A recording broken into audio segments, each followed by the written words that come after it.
We're talking theatre next, and a new show called VOTE DLA. It is the third and final chapter in the trilogy all about the Dundonald Liberation Army. If you don't know anything about it, you will by the end of this interview. Stephen Large and Gerard McCabe join us now in the studio. Guys, welcome.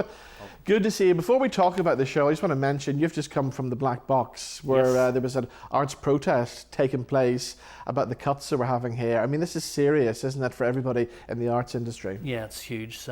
You know, resist the cuts, save the arts. The one thing you can do is buy tickets to see shows, not just ours, but shows across the board. But preferably ours. Yeah.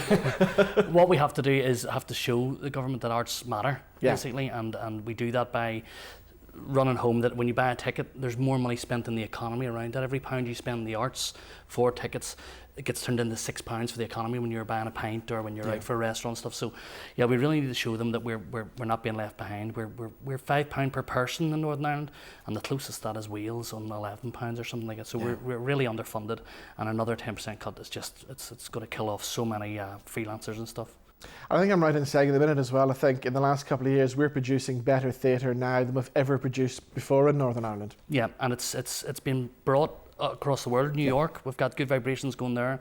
We've got Abomination going to South Bank Centre in London. So we're producing above average stuff over here. The Agreement sold out recently and stuff like that. The stuff that we're doing is so good for the communities, bringing them together here. We've got a great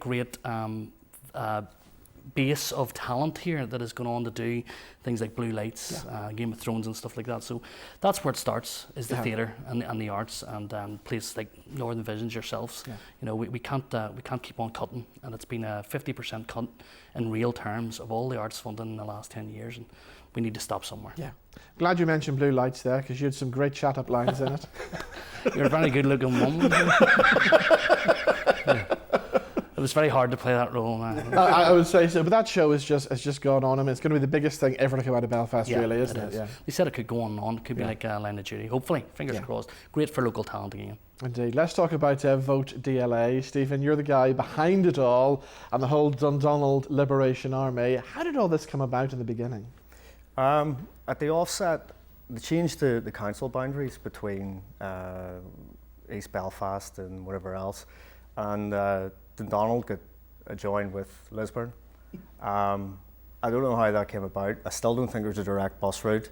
Anyway, so we decided that this was very unfair, and I came up with the idea of a bogus paramilitary organisation that we're going to liberate Dundonald from their evil overlords at Lisburn City Council.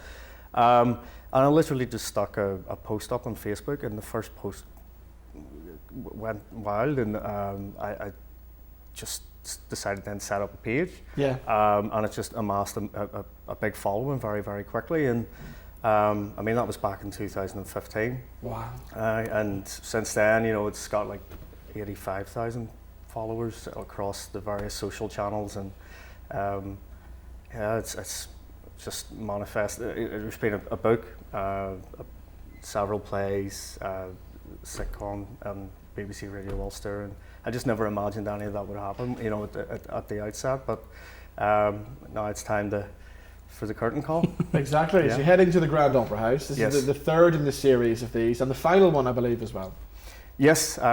You know, for something that was born out of social media, which it's been engineered, you know, the things like TikTok have come along, and people's attention spans have reduced to like 20 seconds.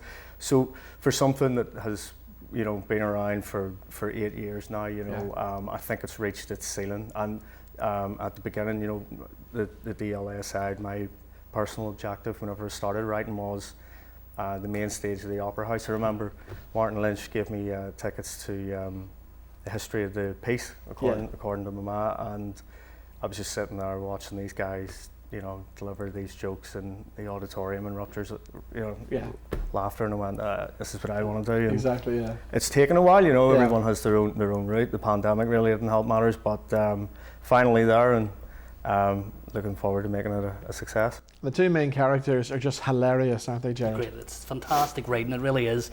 He's caught this moment in time where everyone is wanting to standing up for their rights and stuff like that. So Davy and Horse, two misfits, Dumb and Dumber, they're brilliant and they're great crack. And the guys, the two Matthew McElhinney and Matthew Forsyth, have got it down to a T. You know, these characters are so funny, and they do give a lot to it as well. In the rehearsals, they come up with wee things themselves, which we love.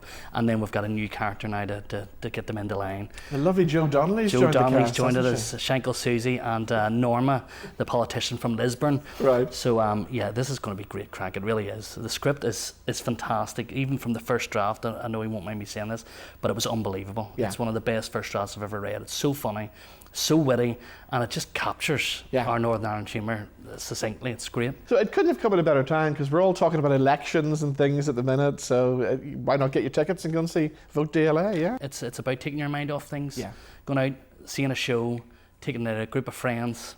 No better way to enjoy your night. Can you reveal anything about our two characters this time? What are we going to see?